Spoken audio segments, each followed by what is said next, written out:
Halo semuanya, selamat datang kembali di sesi explainer kita kali ini. Hari ini kita bakal melakukan sesuatu yang seru banget. Kita nggak cuma mau ngomongin teori ngebosenin soal sinyal analog, tapi kita bakal melangkah lebih jauh.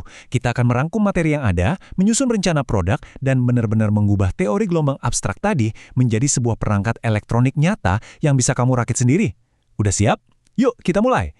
Nah, pernah kepikiran nggak sih? Coba deh perhatiin gadget di sekitar kamu. Ponsel, laptop, bahkan lampu LED, semuanya itu butuh aliran listrik yang stabil dan searah atau yang biasa kita sebut arus DC. Tapi lucunya, listrik yang keluar dari stop kontak di dinding rumah kita itu justru arus AC, alias arus bolak-balik yang arahnya berubah-ubah secara liar. Jadi ini dia tantangan utama kita. Gimana caranya kita menjinakkan arus AC yang mentah dan beringas ini jadi arus DC yang tenang dan stabil, supaya gadget kita bisa nyala tanpa meledak? Jawabannya ada pada produk yang akan kita bangun hari ini.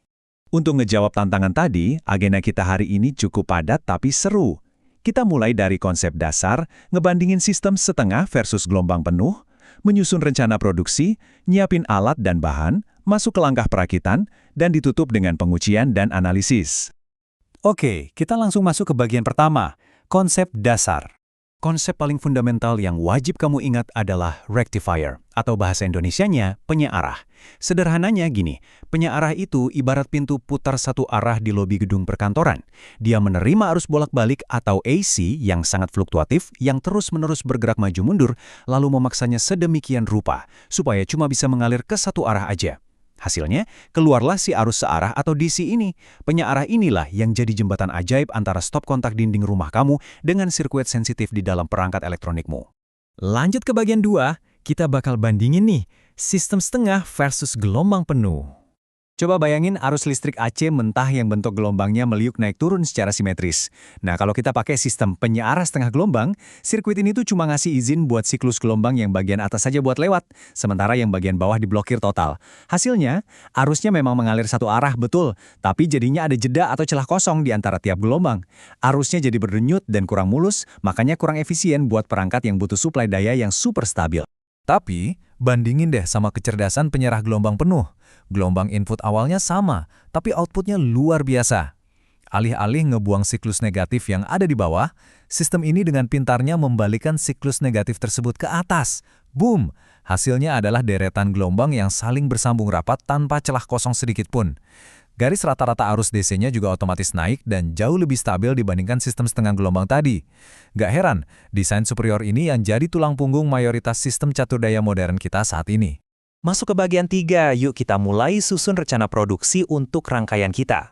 Ini dia peta jalan kita. Semuanya berawal dari trafo penurun tegangan alias step-down transformer yang tugasnya sangat krusial, menjinakkan tegangan listrik rumah yang tinggi jadi level yang aman buat sirkuit kita. Setelah itu, arus bakal diarahkan menuju penjaga gerbang satu arah kita, yaitu dioda. Dalam skema ini, kita bisa milih mau mengalirkan arus pakai satu dioda aja untuk eksperimen setengah gelombang, atau merangkai 4 dioda sekaligus membentuk jembatan, supaya dapat efisiensi gelombang penuh. Desain yang sangat brilian sekaligus simple.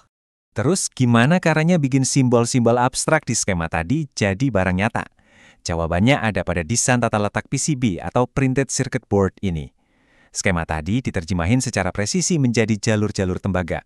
Bayangin aja, tantangannya adalah gimana kita bisa memuat seluruh jalur rumit ini ke atas papan yang super mungil, ukurannya cuma 3 x 4 cm doang.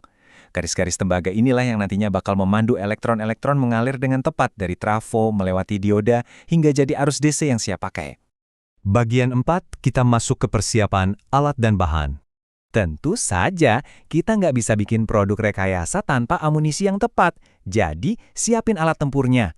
Kita butuh avometer buat ngecek arus, solder 40 watt lengkap dengan penyedot timahnya, bor DC 12 volt untuk melubangi papan, dan pastinya sahabat kita, si osiloskop. Nah, buat bahannya, primadona kita adalah 5 buah dioda 1N4007 yang super andal. Trafo step down, timah solder, kabel, dan tata letak PCB yang baru aja kita bahas. Menyiapkan daftar ini dengan teliti itu syarat mutlak ya. Bukan cuma biar proyeknya sukses, tapi juga demi standar keselamatan kerja kita. Oke, bagian kelima. Saatnya kita main kotor-kotoran sedikit di langkah perakitan. Mari kita lihat gimana tahapan merakitnya dari nol. Pertama, kita pindahin dulu gambar tata letaknya ke atas papan PCB 3 x 4 cm tadi. Langkah kedua, ini agak berbau kimia dikit. Kita pakai cairan asam sulfat dan H2O2 buat proses pelarutan atau etching. Ini tujuannya untuk ngikis tembaga yang nggak kepake sampai nyisain jalur sirkuit racikan kita aja.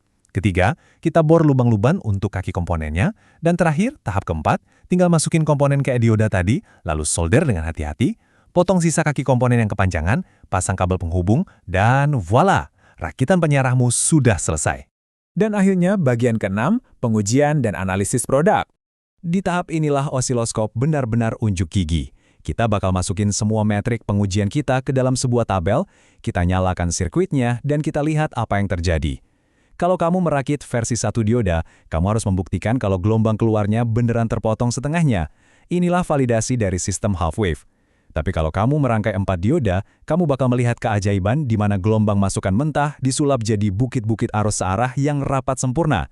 Mengisi tabel pengujian ini adalah bukti tak terbantahkan bahwa produk yang kita rancang benar-benar berfungsi 100%. Nah, hal itu ngebawa kita ke satu pemikiran akhir untuk nutup sesi explainer kita kali ini. Rangkaian di atas papan kecil berukuran 3x4 cm yang baru aja kita pelajari ini sebenarnya adalah detak jantung dari peradaban modern loh. Mulai dari charger smartphone di tas kamu, sampai ke server raksasa yang menjalankan kecerdasan buatan di pusat data di seluruh dunia, semuanya pakai prinsip dasar yang sama, menyearahkan gelombang AC menjadi DC.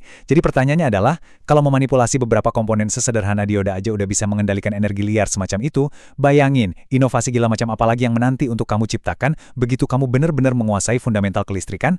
Semoga itu bikin kamu terus penasaran ya. Sampai jumpa di sesi explainer kita selanjutnya.